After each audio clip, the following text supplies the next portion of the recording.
This is the Federalist 18, Part 4.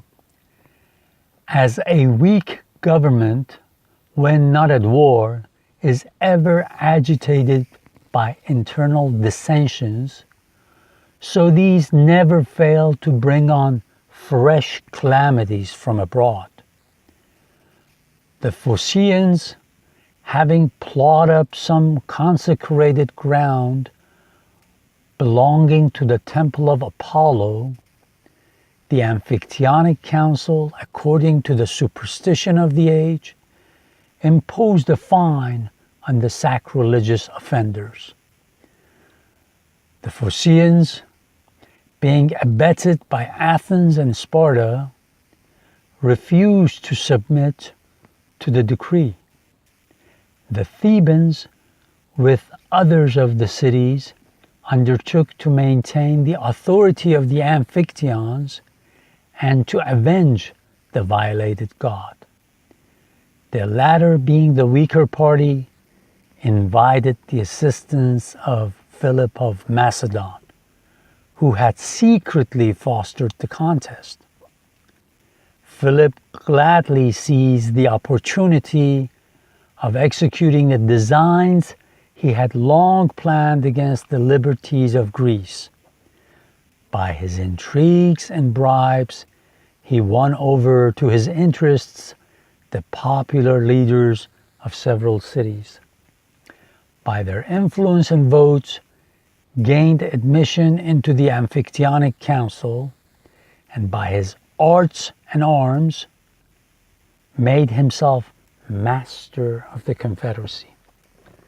See how beautifully he puts it? He says, if we don't unite, the British, the French, the Spanish will act like Philip of Macedon. They will come and do a favor to one of us, to one of the confederacies. They'll divide us, keep us weak, and before we know it, they will be back here ruling over us again. Or French will come and take over part of our land. Such were the consequences of the fallacious principle on which this interesting establishment was founded.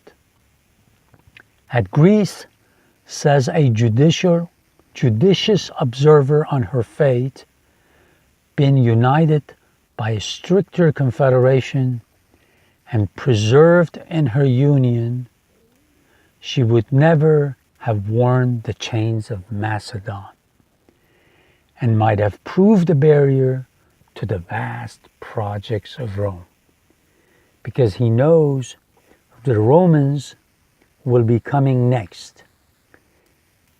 At first, Philip of Macedon comes, then Alexander comes, then the Romans show up. That's why he brings this up. The Achaean League, as it is called, was another society of Grecian republics which supplies us with valuable instruction. Here's another league, here's another confederacy we can learn from. The union here was far more intimate and its organization much wiser than in the preceding instance. It will accordingly appear that though not exempt from a similar catastrophe, it by no means equally deserved it.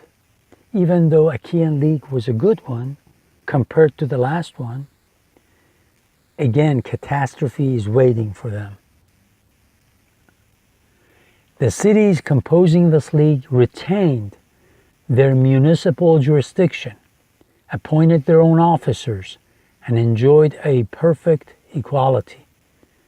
The Senate, in which they were represented, had the sole and exclusive right of peace and war, of sending and receiving ambassadors, of entering into treaties and alliances, of appointing a chief magistrate or praetor, as he was called, who commanded their armies and who, with the advice and consent of 10 of the senators, not only administered the government in the recess of the Senate, but had a great share in its deliberations when assembled. According to the primitive constitution, there were 2 praetors associated in the administration, but on trial a single one was preferred. The term praetor, you might have probably heard or seen in some of these old movies about the Roman Empire, those Praetorian guards that eventually came to control and run the show, actually control the emperors. That's where that word comes from, praetor. It relates them to the armies. And remember, it's one of those first times that he uses the phrase advice and consent of senators. Remember, to make treaties, to nominate and confirm judges for federal court, these important positions, justices for the federal Supreme Court, you need the advice and consent of the Senate in this Constitution of the United States. So this is one of those first times that he uses that phrase, the consent, advice and consent of the senators. It appears that the cities had all the same laws and customs, the same weights and measures, and the same money. Here, when he uses the word weights and measures and money, he's talking about you could trust to trade because you knew that their weights and measure system was correct. They would not rip you off by selling you less of something, because the weights and measures were uniform. But how far this effect proceeded from the authority of the Federal Council and is left in uncertainty. It is said only that the cities were in a matter compelled to receive the same laws and usages. When Lacedaemon was brought into the league by Philopoemen, it was attended with an abolition of the institutions and laws of Lycurgus, and an adoption of those of the Achaeans. Lycurgus was one of the famous lawgivers of Greece. The Amphictyonic confederacies, of which she had been a member, left her in the full exercise of her government and her legislation. This circumstance alone proves a very material difference in the genius of the two systems. It is much to be regretted that such imperfect monuments remain of this curious political fabric. Could its interior structure and regular operations be ascertained, it is probable that more light would be thrown by it on the science of federal government than by any of the like experiments with which we are acquainted.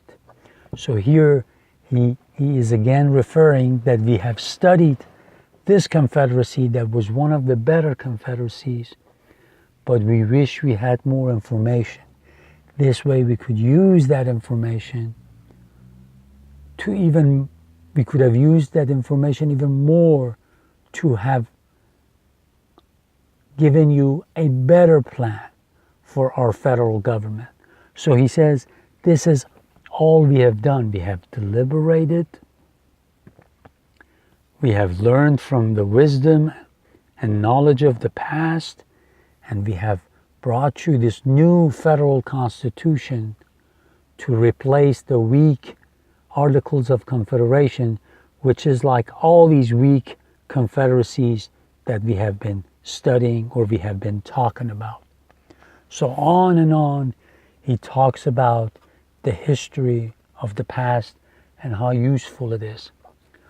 In our sense, in our case, for the 21st century, it is very important for us to study what led to World War I and II. It is very, very important because now we have all the resource material.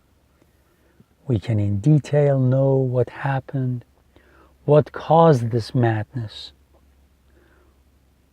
I have elsewhere talked about this, but if you can, make sure you study the histories of World War I and II.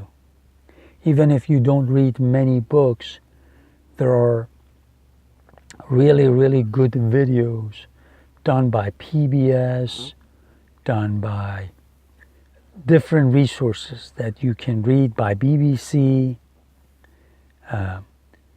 and different things. Just make sure you read them and see what madness took over the world, especially the European countries and Japan. The European countries were so prideful that they were sitting at top of the civilization, and see how quickly they became vicious,